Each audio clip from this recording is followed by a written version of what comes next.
Pascal that kind of helped him get going and helped you guys in turn get going as a team? It was just activity. We played harder tonight, which was a must. They came out really hard too. That was evident. We moved the ball better and we got more rebounds. And I think we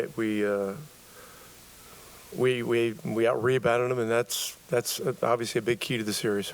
You've been in several of them, but what's different about Game 7s, and how do you have to get your team ready for it differently than other games in a series?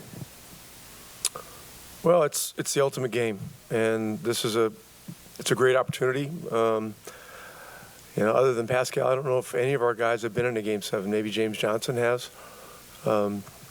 This team's been through a lot of new experiences over the last 3.5 weeks, and this will be another new one. And so we'll do everything possible to get them ready. But it's, in Game 7s, it comes down to compete level and, how well you're tied together. You obviously mentioned the rebounding differential. You guys, it was 47-35, 62-38 in the paint. I mean, did it seem like basically everything that you sort of didn't get in Game 5 and you kind of demanded afterwards is sort of what you got from these guys? Do you feel like they responded in every way that you were looking for? Well, they're both aggression stats. And so, we needed to do better in the aggression department. Game 5 in New York was, Game 5 in Milwaukee was tough, but Game 5 in New York was, I would have to say, our lowest aggression game of the entire playoffs.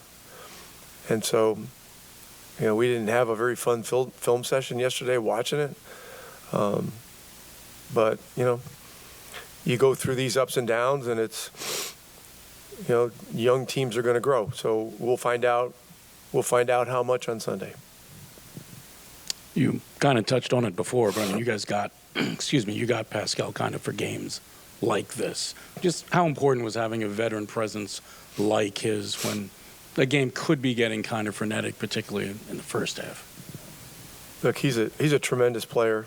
We got him because we wanted to make the playoffs and be able to advance in the playoffs. But we're also building something that, we're trying to build something special here, and we think he's a special person along with being a special player. So, tonight in the second half, there were some possessions where, he's the only guy on our roster that can manufacture, a 16-foot shot over a 7-foot guy and make it. And he did it 3 or 4 times, in the third and fourth quarter. So, yeah.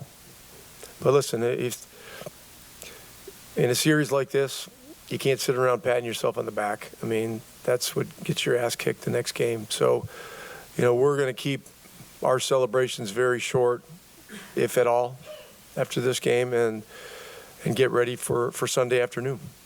Coach, when your team had the lead cut to 5 early in the third quarter, you called a timeout after they went on that 8-0 run or whatever it was. And then you come out, you get a couple big shots. Tyrese hits a 3. What was the message that you were preaching to your team during that timeout to get things turned around?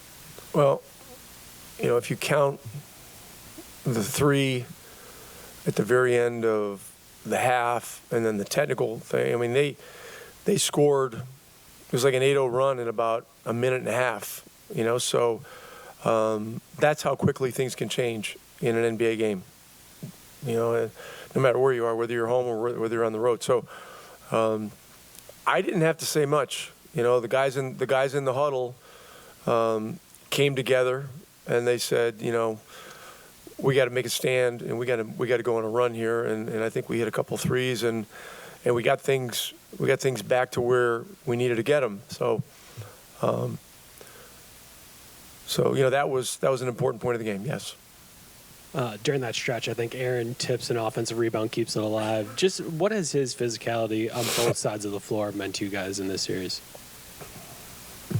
I mean, this series is all about physical. So, we'll take physical anything from anybody. So, that was a great play that he made. He had a couple, great loose ball plays, and those are the areas we very much fell short in Game 5, and we're going to have to do way better in Game 7. Rick, how did you see Tyrese just manage the game tonight, and how much do you think he's yearned for these moments to just be in the playoffs, be in a Game 7, things like that? Yeah, I believe that he understands, what a special privilege it is to play in the playoffs, to advance, to play in the semifinals, and be able to play in a Game 7 on Sunday. I think he has a sense of history. He's a guy that studies the game. And so his aggression, throughout the game was key, because even when he wasn't scoring, it was leading to other good things for us. You obviously got going a little bit in the end, but you guys held Brunson to 2 of 13 shooting in the first half. What did you like about just the force that sort of everybody brought to that matchup? Obviously more than one guy, but what did you like about just how you guys defended him? He ended up with 31 points, so I'm not going to celebrate, something that happened for, one half of a game. I mean, look, this guy is doing some historic stuff in the playoffs, and he went on a crazy run in the last 3 minutes. He was in there, hit 2 or 3 threes, and got fouled once or something. So there's no resting on him. There's no feeling good about anything with him. It's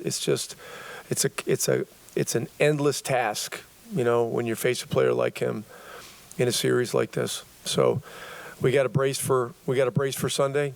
We know the kind of effort he's going to bring on Sunday. We know the kind of effort they're going to bring on Sunday. And we must be ready.